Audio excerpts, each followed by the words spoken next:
नमस्ते बच्चों। आज मैं आप लोगों को क्लास 6 वसंत का पाठ पार नज़र के इसका मैं फुल एक्सप्लेनेशन करने जा रही हूं। और इससे पहले बच्चों मैं क्लास 6 वसंत और क्लास 6 बाल राम कथा का सारा वीडियो बना चुकी हूं। उसको देखने के लिए आप ऊपर दिए गए आई बटन पर क्लिक करके देख सकते हैं, या नीचे दिए गए डिस्क्रिप्शन बॉक्स में देख सकते हैं, या प्लेलिस्ट में जाकर देख सकते हैं। और बच्चों आप मुझे इंस्टाग्राम, फेसबुक और ट्विटर पर भी फॉलो कर सकते हैं। तो पाठ शुरू करते हैं। पार नज़र के। इस कहानी में मंगल ग्रह के रहस्यमय जीवन को बताया गया है कि आम आदमी सुरंगनुमा रास्ते से बाहर जाने की मना थी आम आदमी को। लेकिन एक दिन क्या होता है, छोटू पापा के बार बार रोकने पर भी उनसे नज़र बचाकर सुरंग में प्रवेश कर जाता है। और पापा के पास जो सिक्योरिटी कार्ड है उसको वह ले लेता है और चुपचाप पापा के नज़र बचाकर चला जाता है। लेकिन क्या है, वहाँ सुरंग में जाने के लिए एक दरवाज़ा था और उसमें एक खांचे बने हुए थे। छोटू क्या करता है, उसमें एक कार्ड डाल देता है और दरवाज़ा खुल जाता है। फिर छोटू सुरंग में प्रवेश कर जाता है और वहाँ पर तो बहुत जगह जगह पर निरीक्षक यंत्र लगा हुआ है, बहुत सारे इंस्ट्रूमेंट लगा हुआ है। फिर पता चल जाता है कि एक छोटा सा बच्चा इसमें घुस गया है और छोटू को फिर बाहर निकाल दिया जाता है। और आगे पाठ में आप समझेंगे कि किस तरह से पार नज़र के चैप्टर में बताया गया है। वह एक सुरंगनुमा रास्ता था। सुरंग क्या होता है बच्चों, आप कभी अगर ट्रेन से सफ़र कर रहे होंगे तो देखते होंगे कि पहाड़ में बड़ा बड़ा सुरंग जैसा, होल जैसा बहुत दूर तक रहता है, अंधेरा रहता है, उसमें से ट्रेन पास करती है, तो उसी को सुरंग बोला जाता है। तो एक सुरंगनुमा रास्ता था। आम आदमी के लिए इस रास्ते से होते हुए जाने की मना थी। आम लोग को वहाँ मना था जाने के लिए। लेकिन छोटू ने एक दिन क्या किया, अपने पापा का सिक्योरिटी पास लिया और जा पहुँचा सुरंग में। और फिर क्या हुआ आगे बताया जा रहा है कि वो क्या किया। पापा आराम कर रहे थे और सिक्योरिटी पास वह ले लेता है और चल देता है। फिर क्या होता है आगे बताया जा रहा है। छोटू कितनी बार कहा है तुमसे कि उस तरफ मत जाया करो। अब मम्मी कह रही है छोटू को कि मैं तुम्हें बार बार समझाती हूँ कि उस तरफ मत जाया करो। तो छोटू कह रहा है कि पापा क्यों जाते हैं उस तरफ रोज रोज, पापा को काम पर जाना होता है। मम्मी बोल रही है कि पापा तो काम करने जाते हैं। रोजाना यही वार्तालाप हुआ करता था छोटू की माँ और छोटू के बीच में। तो रोज यही बातों की चर्चा हुआ करती थी छोटू और छोटू की माँ के बीच में। उस तरफ एक सुरंगनुमा रास्ता था और छोटू के पापा इसी सुरंग से होते हुए काम पर जाया करते थे। आम आदमी के लिए इस रास्ते से जाने की मना थी। चंद चुनिंदा लोग ही इस सुरंगनुमा रास्ते का इस्तेमाल कर सकते थे और छोटू के पापा इन्हीं चुनिंदा लोगों में से थे। तो इस सुरंगनुमा रास्ते से आम लोगों को जाना मना था। लेकिन उसमें जो कुछ एक्सपर्ट आदमी थे वही उस रास्ता से जा सकते थे, क्योंकि उस रास्ते में जाने के लिए बहुत तरह के टेक्निक को अपनाना पड़ता था। आज छुट्टी थी और छोटू के पापा घर पर ही आराम फरमा रहे थे। मतलब छुट्टी के दिन पापा आराम कर रहे थे। नज़र बचाकर चोरी छिपे छोटू ने पापा का सिक्योरिटी पास हथिया लिया और चल दिया सुरंग की तरफ। अब क्या किया, देखा कि पापा सोए हुए हैं तो छोटू चुपचाप से पापा का सिक्योरिटी पास लेकर चल देता है। वैसे तो उनकी पूरी कॉलोनी ही जमीन के नीचे बसी थी। यह जो सुरंगनुमा रास्ता था अंदर दिए जल रहा था और बताया जा रहा है कि वहाँ पर पूरी कॉलोनी जो है जमीन के नीचे ही बसी थी और उस सुरंगनुमा रास्ता के अंदर दिया जल रहा था। और प्रवेश करने से पहले एक बंद दरवाजा का सामना करना पड़ता था। तो उसमें जो सुरंग में प्रवेश करने से पहले वहाँ एक दरवाजा था। वहाँ पर दरवाजा में एक खांचा बना हुआ था। खांचा मतलब जैसे आप एटीएम मशीन आप देखे होंगे, एटीएम मशीन में एक खांचा बना होता है। तो आप अगर बटन दबाएंगे उसमें कुछ पिन डालना पड़ता है तो क्या होता है, जितना पैसा आपको निकालना है उतना निकल जाता है। तो उसी तरह से उस दरवाजे में एक खांचा बना हुआ था। छोटू ने खांचे में कार्ड डाला, तुरंत दरवाजा खुल गया। छोटू ने सुरंग में प्रवेश किया, मतलब अंदर चला गया। अंदर वाले खांचे में सिक्योरिटी पास आ पहुंचा था, उसे उठा लिया। कार्ड उठाते ही दरवाजा बंद हो गया। छोटू ने चारों तरफ नज़र दौड़ाई। अब चारों तरफ छोटू देखता है सुरंगनुमा वह रास्ता ऊपर की तरफ जाता था, यानी जमीन के ऊपर का सफ़र कर आने का मौका मिल गया था। मगर कहाँ, मौका हाथ लगते ही फिसल गया। सुरंग में जगह जगह लगाए निरीक्षक यंत्रों की जानकारी छोटू को नहीं थी। छोटू को तो पता ही नहीं था कि इसमें जाने के लिए बहुत नियम कायदे होते हैं, इसमें इंस्ट्रूमेंट वगैरह लगा होता है। मगर छोटू के प्रवेश करते ही पहले निरीक्षक यंत्र में संदेहास्पद स्थिति दर्शाने वाली हरकत हुई। इतने छोटे कद का व्यक्ति सुरंग में कैसे आया?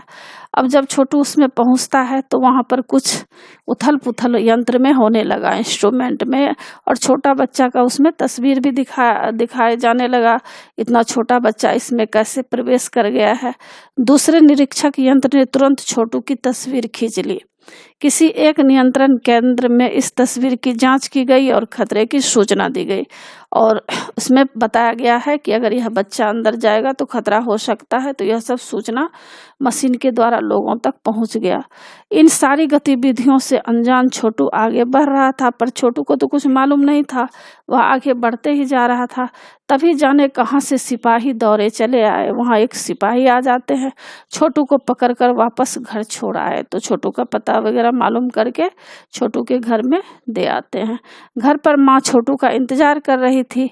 बस अब छोटू की खैरियत नहीं थी। अब माँ काफी समय से छोटू नहीं था, तो माँ खोज रही थी छोटू को, और माँ काफी गुस्से में थी। छोटू के पापा ना होते तो छोटू का बचना मुश्किल था। अब पापा क्या करते हैं, छोटू को बचा लेते हैं। छोड़ो भी, मैं इसे समझा दूंगा सब। अब पापा कहते हैं कि छोड़ दो, ज्यादा जो है अधिक छोटू को डांट डपट मत करो, मैं इसे समझा दूंगा, फिर वह ऐसी गलती कभी नहीं करेगा। पापा ने छोटू को बचा लिया। बोले, छोटू, मैं जहाँ काम करता हूँ ना, वह क्षेत्र जमीन के ऊपर है। आम आदमी वहां नहीं जा सकता, क्योंकि वहां के माहौल में जी ही नहीं सकता है। अब पापा छोटू को समझा रहे हैं कि आम आदमी वहां पर नहीं जा सकते हैं, और वहां पे आम आदमी बच भी नहीं सकता है। तो फिर आप कैसे जाते हैं वहां? छोटू का सवाल लाजमी था। अब छोटू पापा से पूछ रहे हैं कि तब आप कैसे जाते हैं? स्वाभाविक था पूछना। तो पापा बोलते हैं, मैं वहाँ एक खास किस्म का स्पेस सूट पहनकर जाता हूँ। स्पेस सूट से मुझे ऑक्सीजन मिलता है, जिससे मैं सांस ले सकता हूँ। इसी स्पेस सूट की वजह से बाहर की ठंड से भी मैं अपने आप को बचा सकता हूँ। तो पापा समझा रहे हैं कि देखो, एक तरह का स्पेस सूट होता है जिसको पहनकर मैं जाता हूँ तो क्या होता है, मुझे ऑक्सीजन भी मिलता है, और बाहर की जो ठंडी होती है उससे मैं बच भी सकता हूँ। खास किस्म के जूतों की वजह से जमीन के ऊपर मेरा चलना मुमकिन होता है। जमीन के ऊपर चलने फिरने के लिए हमें एक विशेष प्रकार का प्रशिक्षण दिया जाता है। मतलब जमीन के ऊपर जो चलना फिरना चाहिए, तो इसके लिए मुझे एक ट्रेनिंग भी दिया गया है। छोटू सुन रहा था। पापा आगे बताने लगे, एक समय था जब अपने मंगल ग्रह पर सभी लोग जमीन के ऊपर ही रहते थे, बगैर किसी तरह के यंत्रों की मदद के, बगैर किसी खास किस्म के पोशाक के। तो अब पापा बता रहे हैं कि एक समय की बात बता रहे हैं कि एक समय था जब मंगल ग्रह पर लोग रहते थे। मंगल ग्रह पर सभी लोग जमीन के ऊपर ही रहते थे, और बगैर किसी यंत्र के, उसमें कोई भी यंत्र नहीं लगाना पड़ता था, और कोई खास किस्म का पोशाक भी नहीं पहनना पड़ता था। और हमारे पुरखे जमीन के ऊपर रहा करते थे। हमारे पुरखे किसको कहा जाता है? जो दादे परदादे से भी जो आगे के होते हैं, उनके पापा मतलब पिछले पीढ़ी के लोग ऊपर ही रहा करते थे। लेकिन धीरे धीरे क्या हुआ, वातावरण में परिवर्तन आने लगा। मतलब एटमॉस्फेयर जो होता है उसमें परिवर्तन हो गया। कई तरह के जीव धरती पर रहा करते थे, एक के बाद एक सब मरने लगे। तो क्या हुआ, वातावरण में जब परिवर्तन होता है तो जीव जंतु जो होते हैं वह सब मरने लगते हैं। इस परिवर्तन की जड़ में था सूरज में हुआ परिवर्तन। सूरज में परिवर्तन हो गया। सूरज से हमें रोशनी मिलती है। बच्चों, आप लोग जानते होंगे ना, सूरज से रोशनी मिलती है, और उससे क्या होता है, हम लोगों को गर्मी भी मिलती है। जैसे कि ठंड के मौसम में अगर आप घर में रहें तो कितनी ठंड लगती है, अगर आप गर्मी में धूप में जाएंगे तो आराम मिलता है, गर्मी मिलती है। इन्हीं तत्वों से जीवों का पोषण होता है। तो सूर्य नहीं अगर रहेगा तो आदमी बच भी नहीं पाएंगे, उससे हमको शक्ति मिलता है। सूरज में परिवर्तन होते ही यहाँ का प्राकृतिक संतुलन बिगड़ गया। तो अब पापा छोटू को बता रहे हैं कि किस तरह से सूरज में परिवर्तन हुआ। तो क्या हुआ, प्राकृतिक जो संतुलन होता है वह बिगड़ गया। मतलब प्राकृतिक संतुलन क्या होता है, जैसे सूरज की रोशनी मिलेगा तो गर्मी मिलेगा, तो जीव जंतु को गर्मी में मरेंगे नहीं।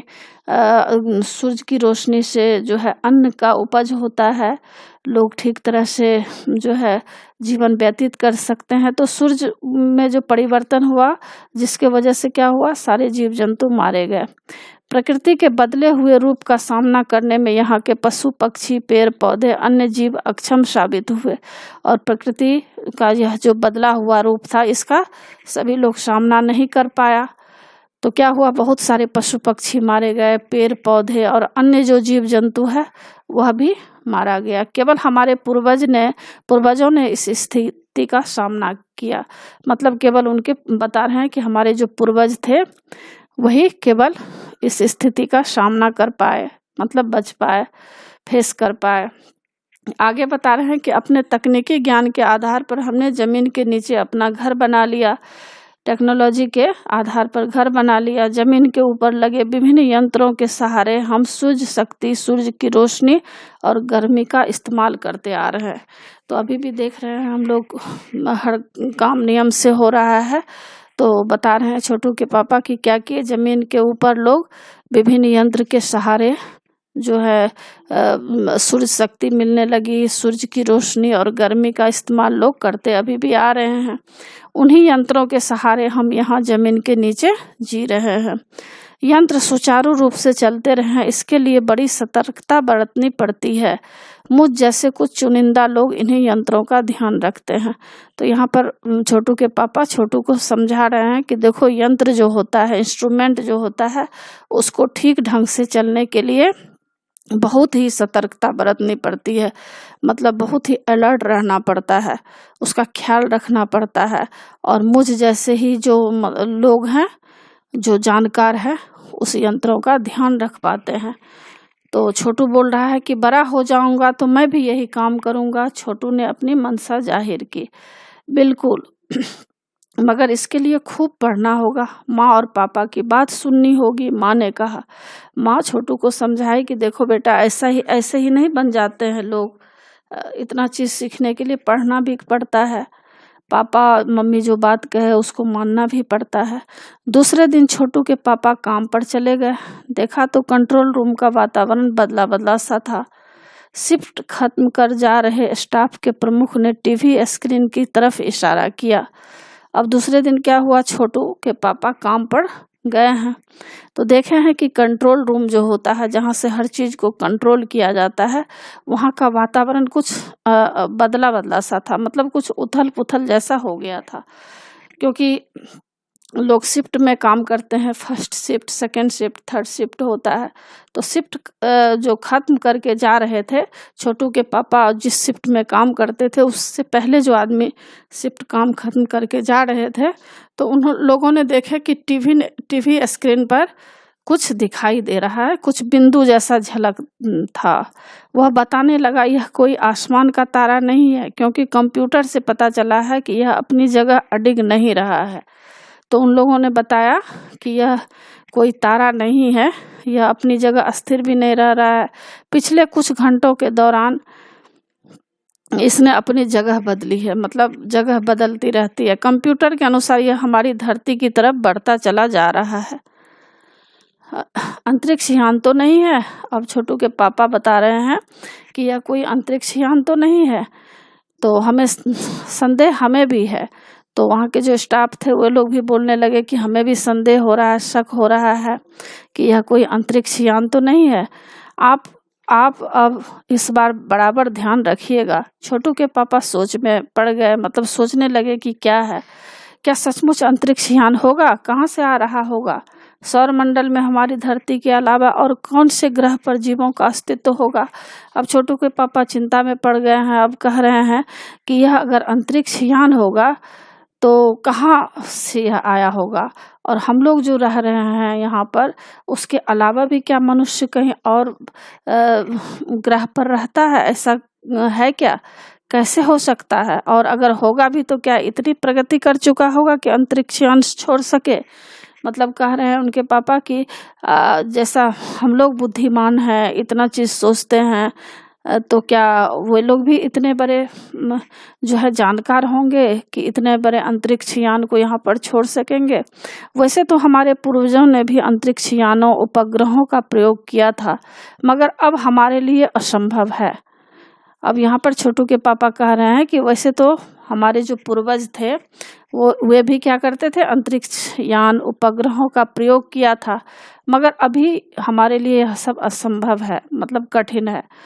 उसके लिए आवश्यक मात्रा में ऊर्जा तो हो काश, मतलब सनलाइट की भी ज़रूरत होती है, ऊर्जा की शक्ति की ज़रूरत होती है। इस नए मेहमान को नज़दीक से देखा जा सकता है। हाँ, अगर वह इसी तरफ आ रहा होगा तब यह संभव हो सकेगा। देखें, अब उनके मन में भी जिज्ञासा हो रहा है कि क्या हम लोग इसको अंतरिक्ष यान को नज़दीक से देख सकते हैं। अब अंतरिक्ष यान से एक यांत्रिक हाथ बाहर निकला। अब थोड़ी ही देर में ये लोग देखते हैं कि अंतरिक्ष यान में कुछ हरकतें हो रही है। वहाँ अंतरिक्ष यान से एक यांत्रिक हाथ, मतलब यंत्र से चलने वाला जैसा हाथ जैसा कुछ निकला है। हर पल उसकी लंबाई बढ़ती जा रही है और वह हाथ जैसा जो लंबाई है वह बढ़ता ही जा रहा है। छोटू के पापा ने अवलोकन किया, मतलब निरीक्षण करते हैं, देख रहे हैं कि यह ऐसा हरकत इसमें हो रहा है। कॉलोनी की प्रबंध समिति की सभा बुलाई गई। अब कॉलोनी, जिस कॉलोनी में ये लोग रह रहे थे छोटू के पापा लोग, उसमें एक मीटिंग के जैसे बुलाई गई कि इस चीज़ के बारे में जानकारी लोग क्या देंगे और अपना भी राय वो देना चाहते थे। तो अध्यक्ष भाषण दे रहे थे। हाल ही में मिली जानकारी से पता चला है कि 2 अंतरिक्ष यान हमारे मंगल ग्रह की तरफ बढ़ते चले आ रहे हैं। तो ये लोग भाषण दे रहे हैं कि 2 अंतरिक्ष यान जो है वह हमारे मंगल ग्रह जो है उसकी तरफ बढ़ते चले आ रहे हैं। इनमें से एक अंतरिक्ष यान हमारे गिर्द चक्कर काट रहे हैं और उनमें से जो एक है अंतरिक्ष यान वह हमारे इर्द गिर्द जो है चक्कर जैसा गोल गोल काट रहे हैं। कंप्यूटर के अनुसार ये अंतरिक्ष यान नज़दीक के ही किसी ग्रह से छोड़े गए हैं। अब ये लोग ऐसा रिसर्च कर रहे हैं कि यह ऐसा लग रहा है कि यह जो अंतरिक्ष यान है नज़दीक के किसी ग्रह से छोड़े गए हैं। ऐसी हालत में हमें क्या करना चाहिए, इसकी कोई सुनिश्चित योजना बनानी जरूरी है। नंबर 1, आपका क्या ख्याल है। अब ये लोग नंबर 1 से पूछ रहे हैं कि आपका क्या ख्याल है। कॉलोनी की सुरक्षा की पूरी जिम्मेदारी नंबर 1 पर थी। कॉलोनी के जो सुरक्षा होता है, देखभाल, उसका पूरा ध्यान रखना नंबर 1 पर था। उन्होंने कुछ कागज समेटते हुए बोलना आरंभ किया। इन दोनों अंतरिक्ष यानों को जलाकर खाक कर देने की क्षमता हम रख सकते हैं, मगर इससे हमें कोई जानकारी हासिल तो नहीं हो सकेगी। अब नंबर 1 जो है कॉलोनी का जो सुरक्षा कर रहा है, वह आदमी बोल रहा है कि अगर मैं चाहूँ तो इस अंतरिक्ष यान को जलाकर खाक कर सकता हूँ, लेकिन क्या होगा, इससे तो जलाकर राख करने से कुछ मिलने वाला है नहीं। अंतरिक्ष यान बेकार कर जमीन पर उतरने पर मजबूर कर देने वाले यंत्र हमारे पास नहीं है, और अंतरिक्ष यान को बेकार करके जमीन पर उतरने पर मजबूर करने वाले ऐसे हम लोगों के पास ऐसा कोई यंत्र भी नहीं है। हालांकि अगर ये अंतरिक्ष यान खुद ब खुद जमीन पर उतरते हैं तो उन्हें बेकार कर देने की क्षमता हमें अवश्य है। तो ये बोल रहे हैं कि ऐसा हम लोगों के पास कोई ऐसा अंतरिक्ष यान नहीं है जो उस अंतरिक्ष यान को बेकार कर दे, लेकिन हाँ, अगर यह जमीन पर उतरेगा तो कुछ हम लोग कर सकते हैं। तो उन्हें बेकार कर देने की क्षमता हम में अवश्य है। मेरी जानकारी के अनुसार इन अंतरिक्ष यानों में सिर्फ यंत्र है, किसी तरह के जीव इसमें सवार नहीं है। तो ये बोल रहे हैं कि इसमें कोई आदमी भी सवार नहीं है, केवल यंत्र है। नंबर 1 की बात सही लगती है। अब नंबर 1 व्यक्ति जो बोल रहे हैं सबको यह बात सही लगा। नंबर 2 जो थे वह कौन थे, वैज्ञानिक थे। तो वैज्ञानिक क्या बोले, वे बोले हालांकि यंत्रों को बेकार कर देने में भी खतरा है। इनके बेकार होते ही दूसरे ग्रह के लोग हमारे बारे में जान जाएंगे। अब नंबर 2 क्या बोल रहे हैं कि देखो, अगर हम इस यंत्र को बेकार कर देते हैं तो क्या होगा, इससे भी हमें खतरा हो सकता है। क्या खतरा हो सकता है कि दूसरे ग्रह पर अगर मान लो कोई लोग रहता होगा और वह जान जाएगा कि ये लोग हमारे अंतरिक्ष यान को खत्म कर दिया है, जला दिया है, तो क्या होगा, इससे भी हमारा और भी खतरा बढ़ सकता है और हम लोगों के बारे में जान भी जाएगा। तो इसलिए मेरी राय, हमें सिर्फ अवलोकन करते रहना चाहिए, मतलब हमें केवल निरीक्षण करते रहना चाहिए, देखना चाहिए, क्योंकि इससे हमें कोई नुकसान भी तो नहीं हो रहा है। जहाँ तक हो सके हमें अपने अस्तित्व को छिपाए ही रखना चाहिए, क्योंकि हो सकता है कि जिन लोगों ने अंतरिक्ष यान भेजे हैं वे कल को इनसे भी बड़े सक्षम अंतरिक्ष यान भेजें। अभी नंबर 2 बोल रहे हैं कि हम लोग जो यहाँ पर छिपे हुए हैं, रह रहे हैं, इसकी भी जानकारी किसी को नहीं देना चाहिए, क्योंकि हो सकता है कि अगर हम लोगों के बारे में जानकारी मिल जाए और अंतरिक्ष यान हम लोग जो है ध्वस्त कर दिए हैं, ख़त्म कर दिए हैं, तो उन लोगों को अगर पता चल जाएगा तो हो सकता है कि इससे भी बड़ा और बलशाली, शक्तिशाली अंतरिक्ष यान यहाँ पर भेज दिया जाएगा और हम सब मारे भी जाएंगे। हमें यहाँ का प्रबंध कुछ इस तरह रखना चाहिए जिससे इन यंत्रों को यह गलतफहमी हो कि यह ज़मीन पर कोई भी चीज़ इतनी महत्वपूर्ण नहीं है जिससे वे लाभ उठा सके। तो नंबर 2 का कहना यही है कि हम लोग जो यहाँ रह रहे हैं इसके बारे में भी किसी को इतना पता नहीं चलना चाहिए कि हम लोग यहाँ पर कोई इम्पोर्टेंट चीज़ है जिसकी जानकारी किसी को मिले। अध्यक्ष महोदय से मैं यह दरखास्त करता हूँ कि इस तरह का प्रबंध हमारे यहाँ किया जाए। अब अध्यक्ष महोदय से ये लोग क्या कर रहे हैं, प्रार्थना कर रहे हैं कि इस तरह का प्रबंध किया जाए। नंबर 3 सामाजिक व्यवस्था का काम देखते थे। अब नंबर 3 व्यक्ति जो हैं वे क्या देखते थे, सामाजिक व्यवस्था, समाज को किस तरह से व्यवस्थित रूप से रखना चाहिए, तो यह सब व्यवस्था करते थे। तो अब देखिए नंबर 3 क्या बोल रहे हैं। उनकी बात के जवाब में अध्यक्ष कुछ बोलने ही जा रहे थे कि फोन की घंटी बजी। अध्यक्ष ने चोंगा उठाया। 1 मिनट बाद सभा को संबोधित करते हुए उन्होंने कहा, भाइयों, अंतरिक्ष यान क्रमांक 1 हमारी जमीन पर उतर चुका है। अब नंबर 3 बता रहे हैं कि अंतरिक्ष यान क्रमांक जो है हमारी जमीन पर उतर गया है। वह दिन छोटू के लिए बड़ा ही महत्वपूर्ण था। अब छोटू जो है इस चीज़ के लिए तो इंतजार कर ही रहा था। अब यह महत्वपूर्ण दिन था, उसके लिए बहुत बड़ा ही इम्पोर्टेंट दिन था। पापा उसे कंट्रोल रूम ले गए थे। यहाँ से अंतरिक्ष यान क्रमांक 1 साफ नज़र आ रहा था और अंतरिक्ष यान जो है क्रमांक 1 साफ नज़र मतलब दिखाई दे रहा था। कैसा अजीब लग रहा है यहाँ, इसके अंदर क्या होगा पापा। अब छोटू देखिए, बच्चे के अंदर जिज्ञासा होती है, वे हर चीज़ को पूछते हैं, क्योंकि जन्म लेने के बाद तो नया नया चीज़ वह देखता है, तो पूछ रहा है पापा से कि क्या पापा इसके अंदर क्या होगा। तो अभी नहीं बताया जा सकता, दूर से ही इसका निरीक्षण जारी है। तो पापा कह रहे हैं कि देखो अभी तो कुछ नहीं बता सकते हैं कि इसके अंदर क्या है, हम लोग दूर से ही देख रहे हैं, उस पर बराबर हमारा ध्यान है और उसके हर अंग पर हमारा नियंत्रण है। मतलब हर ऑर्गन जो होता है उसके ऊपर हम लोग नियंत्रण रखे हुए हैं और वक्त आने पर ही हम अगला कदम उठाएंगे। छोटू के पापा ने बताया कि देखो अभी कुछ हम लोग कह नहीं सकते हैं, जब वक्त आएगा तो देखेंगे। उन्होंने छोटू को एक कंसोल दिखाया। कंसोल आप देख सकते हैं, एक इंस्ट्रूमेंट होता है, यहाँ बोर्ड जैसा लगा हुआ है, आप देख सकते हैं चकोर टाइप का है, तो इसको कंसोल बोलते हैं। तो उनके पापा इस कंसोल को दिखाते हैं जिस पर बहुत सारे बटन लगे हुए थे। अब अंतरिक्ष यान से एक यांत्रिक हाथ बाहर निकला। अब थोड़ी ही देर में देखते हैं कि अंतरिक्ष यान से एक हाथ के जैसा बाहर निकल आ रहा है। हर पल उसकी लंबाई बढ़ती जा रही है। वह शायद जमीन तक पहुंचकर मिट्टी उकेल लेना चाहता था। अब देख रहे हैं कि किस तरह से वह हाथ जो है बढ़ते जा रहा है और मिट्टी को उठाना चाह रहा है। सब लोग स्क्रीन पर दिखाई दे रही अंतरिक्ष यान की इस हरकत को ध्यान से देख रहे थे। शिवा एक के उसका कहीं और ध्यान था और सारे लोग जो वहां पर देख रहे हैं, आप बैठे हुए हैं, सारे लोग इस हाथ को देख रहे हैं कि अंतरिक्ष यान में से हाथ निकल रहा है, लेकिन छोटू का जो ध्यान है कहीं और ही था।